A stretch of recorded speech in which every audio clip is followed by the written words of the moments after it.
금리 인상하는 것만 남았잖아요. 고원지대를 형성하는 게 몇 달이 걸릴지 모르지만 그 기간 동안만 주식을 단기적으로라도 할 수 있는 상황이 올 거고, 그 이후로 들어가서 금리 인하하기 시작하면 아주 길고 지루한 하락장이 온다라는 거죠.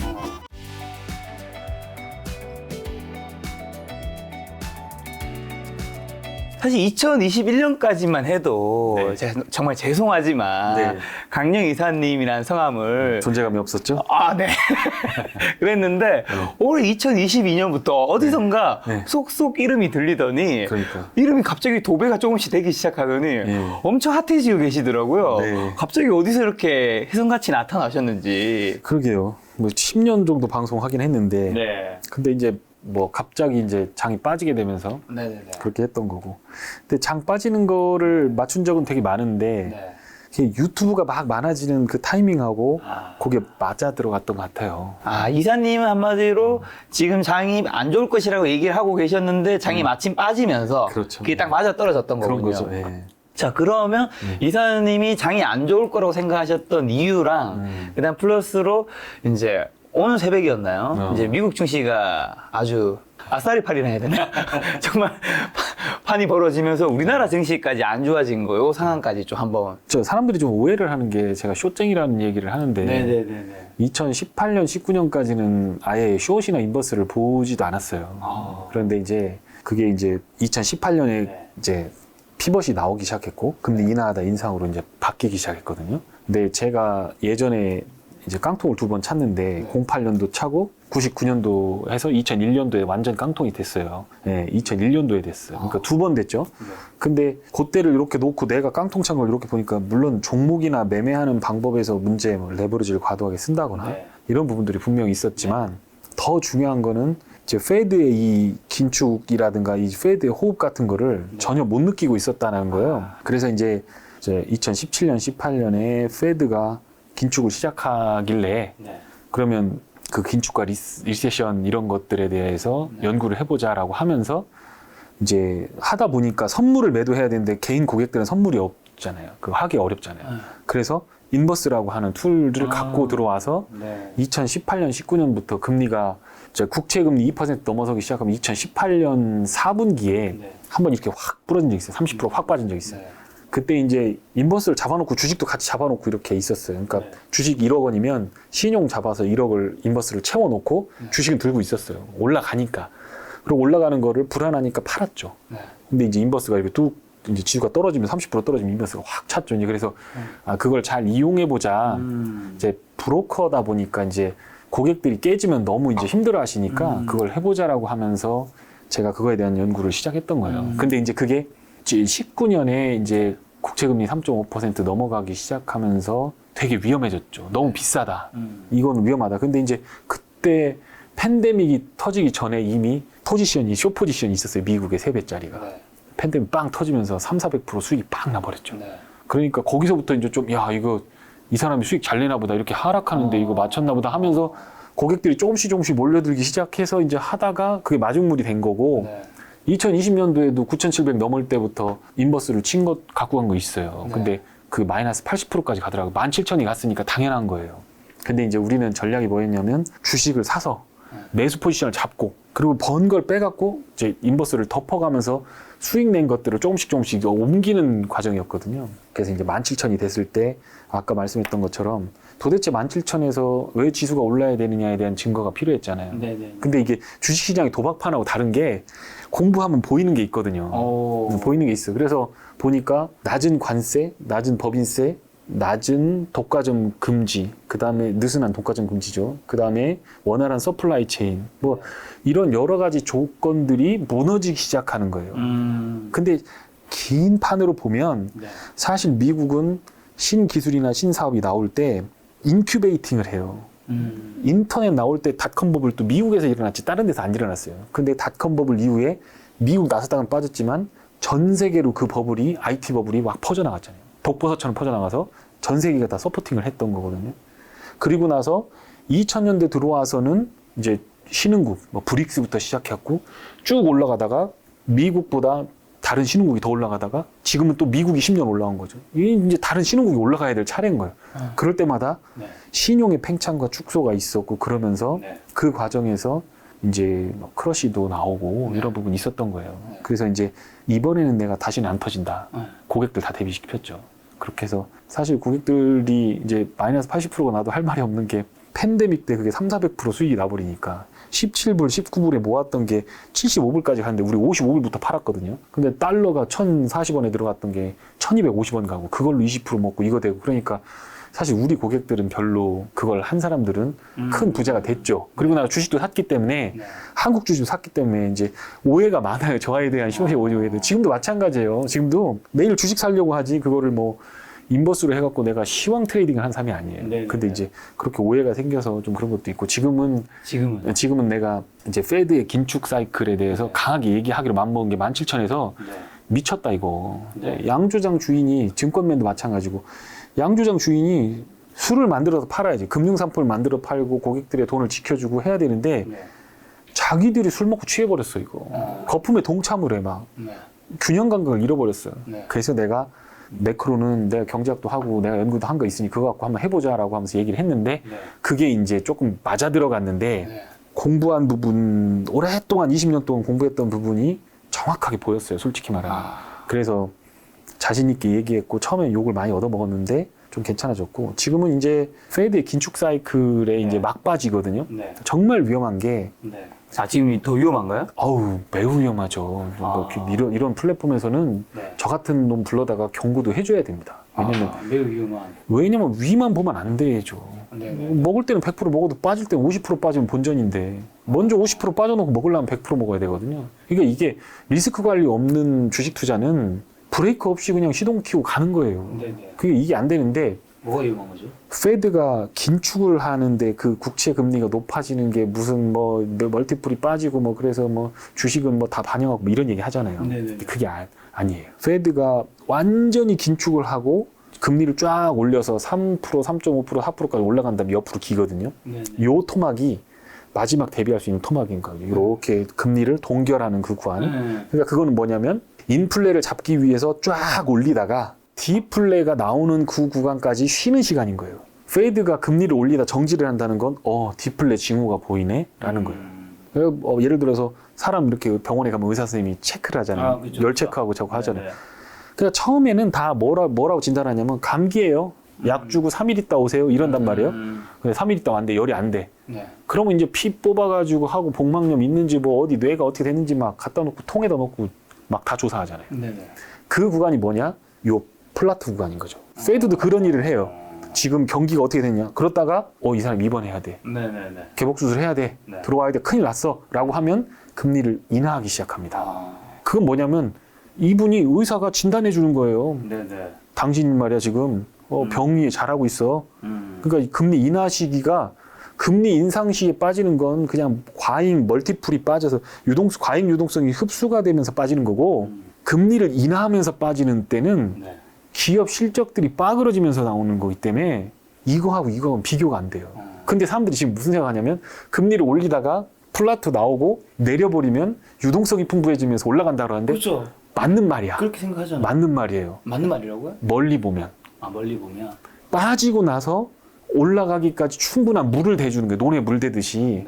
볕단들이 이렇게 있잖아요. 벼를 심어 놓잖아요. 그 물을 충분히 대놔요. 마를 때까지. 그런데 이렇게 올리고 하다가 내리기 시작하면 주식시장 같이 폭락해요. 왜냐하면 의사 선생님이 너 언제 죽을지 몰라. 너 지금 병 걸린 거야. 하고 나와야 되는데 그게 이제 기대를 하는 사람 뭐냐? 큰 병이 아니고 잠깐 뭐 맹장을 떼어낸다거나 뭐 간단한 수술이기를 바라는 거예요. 그걸 뭐라고 하냐면 소프트 랜딩이라고 합니다. 지금 그걸 바라고 있다는 건데 여태까지 전후 1970년 이후 그러니까 지금 한 50년 됐죠. 50년 동안 8번 금리 인상을 했을 때 크러쉬가 안 난 건 딱 2번밖에 없어요. 94년하고 2018년 2번밖에 없는데 94년은 너무 먼저 땡겼기 때문에 오히려 금리를 중간에 낮추면서 99년 닷컴 버블이 만들어져 그게 주식시장이 너무 버블이 만들어서 크러쉬가 났던 거예요. 3년 빠졌습니다. 2000년, 2001년, 2002년 3년 빠지고 2003년부터 장 돌아서기 시작해요. 유동성은 이미 2002년 때 바닥 찍었어요. 1년 있다가 장이 턴하기 시작했어요. 그러니까 우리가 생각하는 것처럼 금리 여기서 인하할게 라고 하면 잠깐 양봉 나지만 거기다 다 때리고 도망가야 되는 거예요. 안 그러면 이게 막 질질질질 흘러내리는 그 역실적 장세가 나오는 거거든요. 네. 그러니까 지금 그런 과정이 남아있는 거예요. 예, 지금 그런 과정이 남아있는 거예요. 그리고 2018년은 뭐냐면 지금처럼 일드커브 인버전. 일드커브 인버전은 뭐냐면 장단기 금리 차가 이렇게 정상화돼 있어야 되는데 이게 거꾸로 되는 거예요. 그러니까 단기 금리가 2%인데 예를 들면 적금을 1년짜리 들면 4% 주는데 3년짜리 들면 2% 줘요. 말도 안 되는 거잖아요. 그게 금융 시스템에서 만들어지는 게 채권 시장에서 일드커브 인버전이라고 보시면 돼요. 근데 그게 만들어지면 이제 여기 밸브가 다 조여지는 거예요. 다 금융 시스템으로 흘러 들어가는 돈의 루트들이 다 잠기는 거거든요. 다 틀어 막히는 거지. 그러면 조금 있으면 이제 혈관이 막힌 사람처럼 턱하니 이거 채권 발행하고 주식 뭐 해서 발행하려고 하는데 10,000원에 주식 발행할 줄 알았는데 보니까 3,000원밖에 발행이 안 돼. 신규 상장해서 자금 조달하려고 하는데 안 돼. 굳어나 버려. 이렇게 하면서 구조조정이 일어나는 거거든요. 그러니까 너도 나도 이렇게 거품 산업을 만들기 위해서 돈이 흘러 들어갈 수 있도록 유동성을 충분히 줘서 이렇게 거품을 만들어 놓고 그 중에서 알토란 같은 거 한 주먹 챙기고 나머지는 다 부도내 버리는 거예요. 그게 페드의 긴축과 이거를 미국이 하면서 나오게 되는 건데 지금 뭐까지 남았냐면 금리 인상하는 것만 남았잖아요. 그럼 플라투가 하나 남았단 말이에요. 고원지대를 형성하는 게 몇 달이 걸릴지 모르지만 그 기간 동안만 주식을 단기적으로라도 할 수 있는 상황이 올 거고 그 이후로 들어가서 금리 인하하기 시작하면 아주 길고 지루한 하락장이 온다라는 거죠. 근데 그거에 대해서 제가 말씀을 드리면 8번 중에서 2번 아까 말씀드린 94년, 2018년 빼놓고 그거 빼놓고는 다 그렇게 나왔어요. 페드가 긴축을 하면서 자산 가격 폭락하고 주식시장 폭락하지 않은 적이 없었단 말이에요. 근데 30% 빠지는 건 언제든지 있었던. 근데 30% 빠졌으니까 다 됐다 이거예요. 밸류에이션도 됐고 다 실제로 보면 그렇지 않아요. 제가 오늘 다른 데 가서 방송하는 거에 자료들이 있는데 그걸 좀 여기서 보여드렸으면 좋겠지만 핵심으로 보면 멀티플이 빠지고 이익이 빠지는 두 가지 과정 중에서 지금 멀티플만 빠졌다. 이익 빠지는 과정은 어디까지 빠질지 예단하면 안 된다. 그거가 남았는데 이게 지금 미국만의 문제가 아니에요. 유럽, 중국, 한국, 메이저, 그러니까 우리가 주로 교역국으로 삼고 있는 국가들의 일드커브가 전부 다 깎꾸러졌어요. 그러면 모든 국가에서 다 리퀴더티를, 유동성을 다 잠그고 있는 겁니다. 이렇게. 그러니까 지켜봐야죠. 현금 가지고 지켜보고 요거 갖고 있는 요 현금 부자가 이제 앞으로 그걸 빠졌을 때 살 수 있는. 그렇죠. 그러니까 막 먹잖아요. 지금 막 유동성 장세 판이 벌었으면 막 먹었는데 소화가 안 돼. 하고 있는데 이제 거꾸로 뒤집어 갖고 탈탈 터는 거지. 다 뱉어. 그리고 그걸 토하면 그놈을 주워 먹어야 되는 거야, 이제.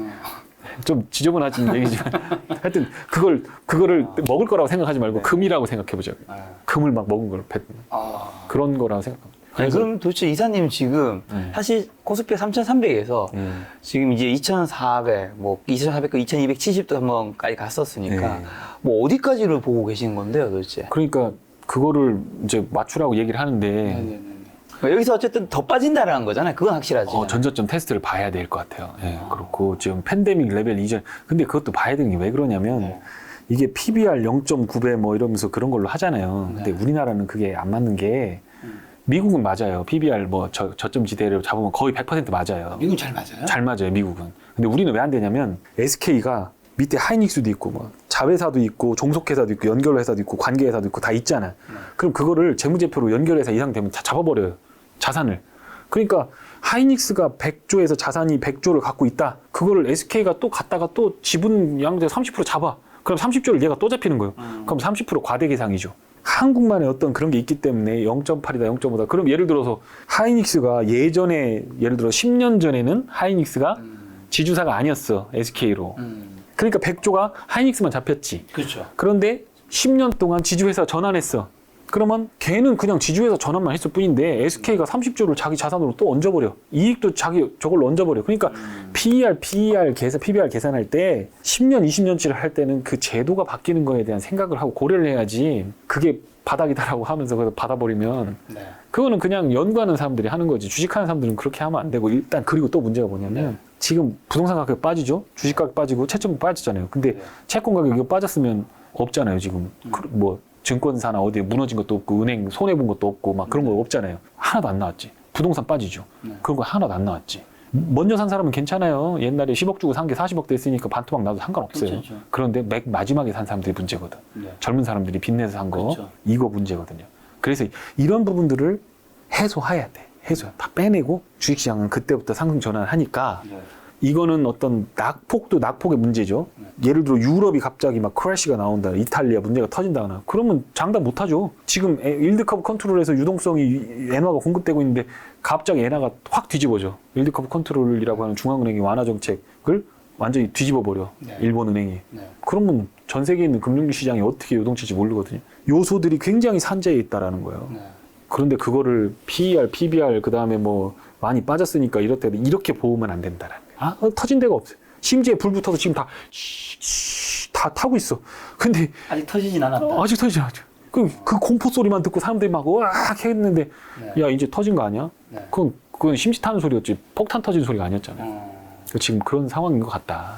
코스피 3,300부터 지금 2,200까지 지금 어쨌든 그 사이 떨어질 때마다 3,000, 그다음에 2,700, 특히 한 2,500, 400 깨질 때부터는 특히 가치 투자하시는 분들도 이건 정말 너무 싸다. 우리가 어차피 시장에 오르고 내리고를 다 맞출 수 없기 때문에 그렇죠. 이럴 때는 담아야 된다 이런 하면서 많은 개인 투자를 산 부분도 있단 말이죠. 그러면 이제 여기서 우리가 놓친 거랑 그다음에 지금 사는 것들은 그러면 잘못된 것인가? 그건 그런 건 아니죠. 그러니까 요거는 시황을 말씀드리는 거고, 자, 그거는 어떤 거냐면 자기가 종목을 예를 들어서 나는 분할해서 사겠다. 나는 가치 투자해서 종목 물려도 나는 팔지 않겠다. 그리고 나는 빅테크, 뭐 빅테크든 뭐 어떤 IT 기업이든 나는 이게 미래라고 보니까 난 이거 가겠다. 그거하고 시황하고는 상관은 없어요. 그러니까 우리는 고객들을 수천 명을 데리고 들어가야 되고 사고 팔고 해야 되고 그다음에 우리는 전략적으로 자산을 배분해야죠. 1,000명이 1억씩만 갖고 와도 1,000억이에요. 근데 주식 지금 예를 들어 시가총액 3천억짜리 뭐 갑자기 올라가고 그 근거도 없죠. 사실은 근거도 없고 잘 될 거다라는 거. 그다음에 테마 타가지고 막 올라가. 거기다가 1,000억, 2,000억 가지고 있는 이런 브로커들이 이거 사십시오라고 하면 그냥 상한가 들어가죠. 안 된다는 거예요. 우리끼리 사고 팔고 이렇게 해서 안 되는 거. 근데 말씀하신 대로 PER이 뭐 얼마도 안 되고 이거는 업황으로 봤을 때 레이트 사이클이 지나더라도 1년 반 정도 참아도 나는 이 가격보다는 더 싸게 못 사겠다. 그리고 앞으로 들어올 돈도 있고 나는 나눠서 살 수 있으니 이걸 좀 사보겠다. 노워리죠. 저도 종목 전문가이기 때문에 종목 사는 거 되게 좋아합니다. 저도 종목만 10년 했거든요. 이 증권사 들어와서 종목만 했어요. 제가 시황 전문가가 아니에요. 근데 지금은 시황만 부르더라고요. 근데 종목은 얘기할 수도 없어, 방송 나와서. 그렇죠. 네, 그래서 이제 안 하는 것 뿐이니까 그건 오해 없으셨으면 좋겠고. 네. 그럼 시장 측면에서 이렇게까지 급락한 후에 돌아봤을 때 우리가 뭘 좀 놓쳤던 것들인 걸까? 놓친 거는 패드를 잘못 읽었어요. 그리고 유포리아 취해 있었어요. 보고 싶은 것만 봤어요. 남의 말을 듣지 않았어요. 편향되게 댓글 달고 저 사람이 얘기하는 걸 한 번만 더 확인했었어도 내가 얘기하는 근거가 그렇지 않았을 거고 저는 하도 댓글이 너무 나쁘게 달려서 3% 이런 데 나가면 막 가족들이 댓글 보고 울 정도로 댓글이 달렸어요. 진짜 우셨어요? 네, 애기들도 울고 막 왜 아빠를 나쁜 사람을 만드냐 이러면서 이렇게 열심히 해갖고 갔는데 정말 회의감이 들더라고요. 그렇죠. 네, 그래서 내가 이거 안 하겠다라고 했는데 그 다음에 이제 폭락하기 시작하니까 이제 더 부르는 거예요. 그래서 안 간다고 하다가 자꾸 빼다가 한 번, 두 번 불려간 거죠. 근데 댓글이 막 좋죠. 이제 좀 많이 좋아졌어요. 이제 나를 찬양할 때 되니까 이제 올라갈 때 됐다고 막 지표로 사는 사람도 있더라고. 그런데 이런 거죠. 김 작가님하고 나하고 이제 낚시를 하러 갔어요. 낚시를 하러 갔는데 이게 배를 띄워도 되느냐 안 되느냐라고 하는 거. 배를 띄워도 되느냐 안 되느냐를 하는 거는 죽지 않기 위해서 하는 겁니다.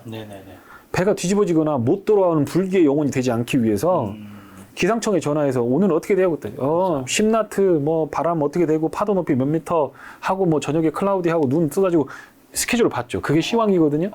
그런데 가서 낚시로 상어를 잡든 뭐 만세기를 잡든 뭐 준학을 쳐가지고 오징어를 잡든 자기 맘이지. 가치주를 투자하든 성장주를 투자하든 아니면 무슨 섹터를 가든 배가 떠도 되는 상황이고 안전에 문제만 없다면 조금 멀미해도 괜찮고 나는 뭐 이게 멀미로 끝날 상황인지 아닌지에 대한 판단이 중요한 거고 예를 들어서 레버리지 잔뜩 이렇게 윗바움 질렀다가 그냥 이게 두들겨 맞아버리면 어려우니까 리스크 관리하면서 자금 관리 계획이 충분히 있다. 그럼 무슨 전략을 어떻게 하든 무슨 상관이에요.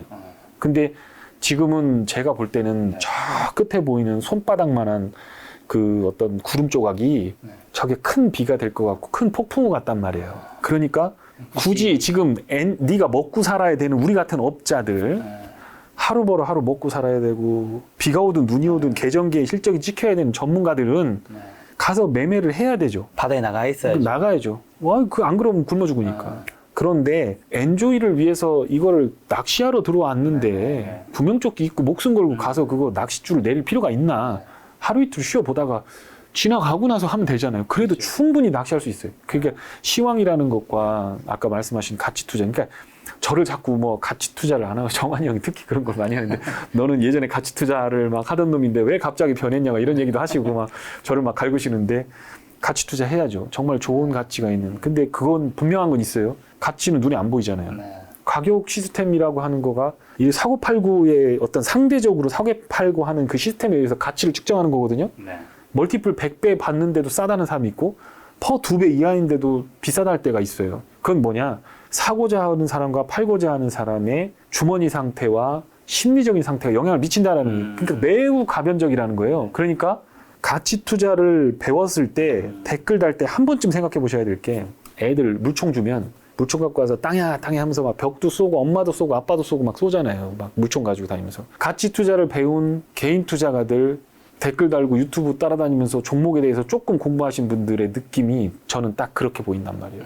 가치 투자라는 단어는 굉장히 좋은 단어인데 그걸 통해서 부를 이룰 수 있다고 생각하는데 마치 그걸로 막 쏘고 다니는 사람처럼 모든 로직이 그게 아니라는 거예요.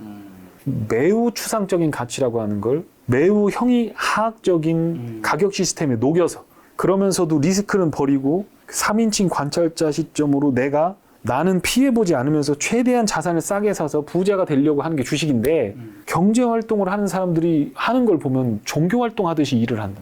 종교활동 하듯이. 마치 가치투자 신봉자는 시황을 안 봐도 되는 것처럼. 시황 보는 사람들은 이렇게 막 서로 극과 극이 돼서 막 정치를 하듯이.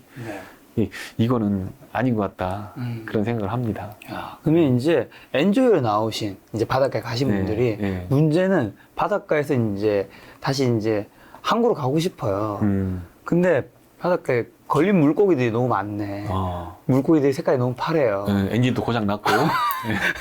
이 물고기들 그냥 바다에 던지고 가기에는 이 미끼들도 너무 많이 물려있고 그물을 잘라야 되고. 이 물린 주식들은 좀 어떻게 정리를 해야 되나요, 그거 지금? 어쨌든 저는 선택하라고 하고 싶거든요. 선택, 인생의 문제는 선택이지만 주식이라고 생각하시고 현금도 주식이라고 생각을 하셔야 된다. 저는 그렇게 생각합니다. 그래서 그걸 현금도 주식이랑 똑같이 놓고 한번 고민을 해보셨으면 좋겠다. 두 번째, 여러 종목이 물려 있을 때는 똑같습니다. 3개를 가지고 5천만 원씩 물려 있는 거랑 한 종목에 1억 5천 물려 있는 거랑 똑같거든요. 그런데 이 중에서 가장 안전하고 모멘텀, 저는 MVP로 설명하거든요. 모멘텀, 밸류에이션, 프라이스거든요. 밸류에이션은 앞으로 포텐이 얼마나 있느냐 이런 거고 모멘텀은 어떻게 올라갈 거냐 이거거든요. 이거 올라가려면 뭔가 동력이 있어야 되는 거죠. 그렇죠. 뭐 지수 편입이 되든 아니면 뭐 대중국 수혜가 되든 아니면 뭐가 되든 모멘텀이 있어야 돼요. 그리고 프라이스는 그런 모멘텀과 밸류가 되면서도 프라이스가 시장의 어떤 신용 반대매매라든가 크래쉬가 나오면서 확 빠져버려 프라이스가 낮아질 수가 있다는 거예요. 그러면 이 3박자를 골고루 갖춘 것 중에서 가장 유리한 판단을 하시는 게 맞다. 그러니까 차트 보고 이거 내일 올라가면 5% 더 먹고 거기서 조그만 손실을 줄이려고 하는 마음에 잦은 매매를 하다가 더 심리적으로 위축됐고 잦은 실패를 더 자기 안에 강화를 시키면서 나중에 정말 용기를 내서 때려 박아야 되는 때 손을 덜덜덜 떠는 알코올 중독자처럼 이렇게 될 수가 있어요. 그러니까 줄여라, 종목수를. 그리고 캐시를 마련하셔라. 그리고 정말 좋은 종목 같고 그러면 이걸 가격 엘로케이트를 해요. 보면 20% 빠졌으니까 여기서 한번 사주고 싶어. 사람 심리가 그렇거든. 20% 샀는데 여기서 10%만 오르면 본전 되면 얼른 나오고 싶거든. 그러면 안 돼. 주식은 그렇게 해서 오르는 게 아니거든. 아까 말했던 모멘텀 밸류를 보고 밸류를 볼 때는 예를 들어 A라는 주식은 제일 안 좋을 때 5배에 거래되다가 제일 좋을 때는 20배까지 가요. 근데 지금 한 10배 정도 돼 있어. 그럼 여기서 물 타면 안 돼. 크러쉬가 나와서 완전히 때려 박히면 이거는 5배. 이게 근데 내일 올라갈지 내려갈지 모르잖아요. 그러니까 여러 개 종목을 다 물려 있으면 이게 좋은 타이밍에 와도 모멘텀이 와. 모멘텀은 종목별로 달려오니까 이걸 살 수가 없잖아요. 그러니까 현금을 마련해 놓고 있다가 어떤 좋은 자리, 레인지나 이걸 딱 잡아서 여기서는 내가 사놓고 기다리면 되겠구나 라고 하는 타이밍이 올 때 그때 한번 더 때려 박는 거죠. 안 되면 길을 써야 돼요. 어떻게 돈이 부자가 되는 게 어떻게 그렇게 금방 돼요? 가난한 성경 말씀에 보면 부자가 하늘나라를 가는 거는 낙타가 바늘구멍 들어가는 것보다 어렵다라고 하잖아요. 제가 만나본 15년 경험은 가난한 사람이 부자 되는 건 그거보다 더 어려워요. 그게 무슨 사회 탓이 아니야. 뇌 구조가 달라요. 가난한 사람들은 가난하게 생각을 합니다. 딱 봐도 돈 못 벌게 생겼어요. 진짜로 그래요. 그래서 가난해지는 거예요. 그 구조를 바꿔야 되고 그 상각을 바꿔야 되거든요. 그러니까 지금 이런 어떤 3인칭 관찰자 시점으로 내려보고 내가 너무 무리하는 것 같다. 물론 반등을 줄 거예요. 여기 뭐 너무 여기 뭐 전저점 그거니까 올라갈 거예요. 올라오면 욕심 부리지 말고 현금도 딱 삼성전자 반, 현금 반 이런 식으로 해서 갖고 있다가 더 좋은 기회. 그 더 좋은 기회라는 건 6만 원이었는데 5만 원이 된 게 더 좋은 기회가 아니에요. 4만 5천 원 됐는데 여기서는 더 안 빠져라고 하면서 모멘텀이 돌아 나가고 재고가 풀리고 하면서 돌아 나갈 때 거기서 때려 박아야지. 거기서는 최대한도로 때려 박아야 돼요. 그런데 돈이 모자라잖아요. 그러면 그때는 지갑에 있는 거, 돈 여기 있는 거 있잖아요. 빼! 하고서 한 주라도 더 살라고 10,000원짜리 하나까지 입금하고서 사는 거예요. 그런 정도의 신뢰가 없으면 주식 다 지져야지. 왜 들고 있어? 신뢰도 없는 거, 컨빅션도 없는 주식 왜 사갖고 지금 리세션 온다는데. 주식 제가 24년 했고 경제학만 대학원까지 배웠고 그 주식하고만 살아온 인생이에요. 근데 리세션에 대해서 하고 저도 예금을 해요. 지금 은행에다 돈 넣어놓는단 말이에요. 그런데 그렇게 말하는 사람이 조금이라도 이 사람 말을 듣는다고 한다면 몇 천만 원이라도 해놓으면 좋잖아요. 그런 사람이 충고할 때 그걸 듣고 그걸 해야지. 그런데 내가 여기서 갖고 있다. 그러면 여기서 더 빠지면 나는 내가 갖고 있는 돌반지 뭐 차 다 팔아갖고 살 수 있는 그런 깡이 있어야 돼요. 그래야 부자가 되지. 이게 10,000원짜리였는데 이게 5,000원 됐어. 나 이 못 참는 거지. 이렇게 좋은 걸 놔둘 수가 있어? 때려 박아야죠. 그런데 밑으로 내려. 그럼 보고 있다가 이렇게 가야죠. 가치 투자라는 건 우리가 생각하는 것처럼 그렇게 낭만적이지 않아요. 가치 투자는 거래하고 상관이 없고 또 시장의 플럭추에이션을 어떤 부분에서 판단을 어떤 제외시켜 주기 때문에 마음도 편하고 조금 균형된 시야로 시장을 보면서 남들 다 팔 때 내가 살 수 있는 그런 그게 되는 거기 때문에 그런 거지. 그게 무슨 막 맞는 키가 아니에요. 가치를 어떻게 알아? 좋은 종목들 막 깎으러지는 거 얼마 많은데. 가치 투자? 10년 동안 가치 투자? 키스코 홀딩스부터 시작하고 철강 회사들 퍼 3배, 2배도 안 되는 회사들도 엄청 많은데. 그러니까 그게 주식이라고 하는 것과 가치 투자라고 하는 것과 이런 것들이 막 혼재되면서 막 자꾸 머리를 막 복잡하게 하시는데, 가치 투자로 가겠다라고 하면 멀미를 해야 할 각오가 있어야 되고 거기에 대한 대비가 돼 있어야 되고, 시황을 보겠다라고 하면 기민하게 대응을 하면서 혹시 시황을 잘못 판단할 거에 대한 리스크를 가져야 되죠.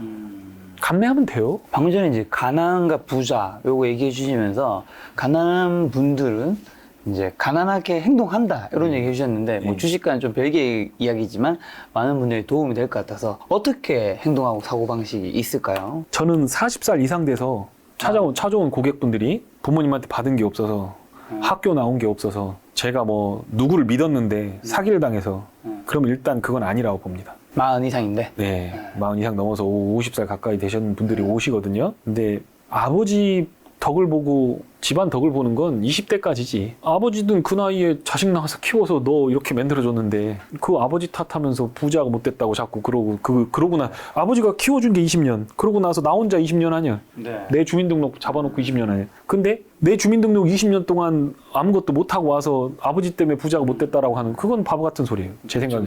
그렇죠. 그 다음에 핑계를 많이 대요. 예를 들면 이게 잘못됐는데 내가 그때 조금, 예를 들어서 이 사람 때문에 잘못될 수도 있어요. 이 사람 말 들었는데 내가 그때 너무 큰 돈은 넣지 말았어야 되는데 내가 리스크 관리에 대해서 몰라서 그렇게 됐다. 그런 양반들은 가능성이 있다고 봐요. 그리고 그런 고객들을 한다는 거예요. 그런데 그 나쁜 놈은 시작해.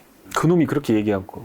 종목은, 주식은 다 틀려요. 그런데 어떤 사람은 그런 깡통을 차고도 부자가 되는 사람이 있어요. 근데 어떤 사람은 맨날 남 때문에 깡통 차가지고 그러니까 부자가 되는 사람들은 보면 공통적인 이유가 있어요. 보면 되게 뭐랄까 하여튼 뭐 성경 말씀에도 보면 그런 게 있다. 성경 말씀, 우리 어머니가 권사님이라 내가 이런 식의 명상 많이 하는데 온유한 자는 복이 있나니 땅을 기업으로 받겠네라는 얘기가 있어요. 왜 해피라면 온유한 자, 성격이 온유한 사람들.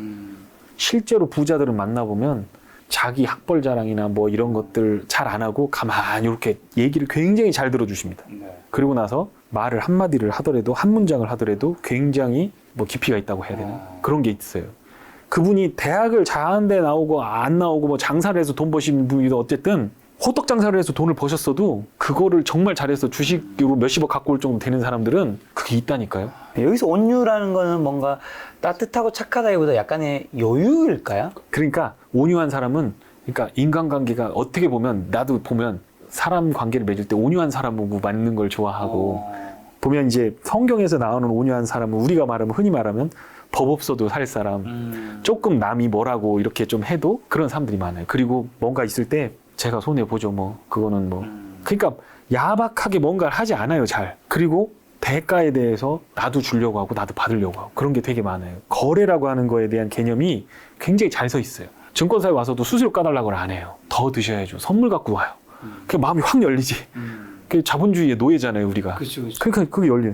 그러니까 잘 되는 사람들의 보면 보통적으로 보면 그 성경 말씀에 나온 그 온유한 자는 복이 있나니 그 언제 보면 아냐면 주식을 1억 원 샀다가 30% 마이너스 나면 딱 결정나요. 보면 처음에 와갖고 아이고 선생님 하다가 30% 딱 하면 아니 믿었는데 왜 이런 식이야?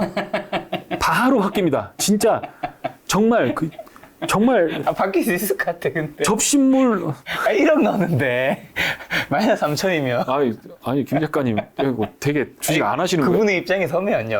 아니 그게 아니라 주식 안 하시는 거 아니잖아요. 근데 네. 아니 되게 레인지가 되게 좀 저거 하시는 라이브 하시네 보니까 주식은 위험 자산이라 오늘 사고 내일 그냥 날아갈 수도 있는 거예요. 다 깡통 찰 수 있는 거잖아요. 근데 이런 제가 겪었던 교육들은 뭐냐면 뭐 괜찮다고 얘기하는 게 아니라 그게 왜 빠졌습니까? 물어봐요. 보니까 시장이 이만저만해서 이렇게 빠졌는데 요 종목은 요렇게 해서 제가 이런 걸로 이유로 샀습니다. 근데 이렇게 빠졌습니다.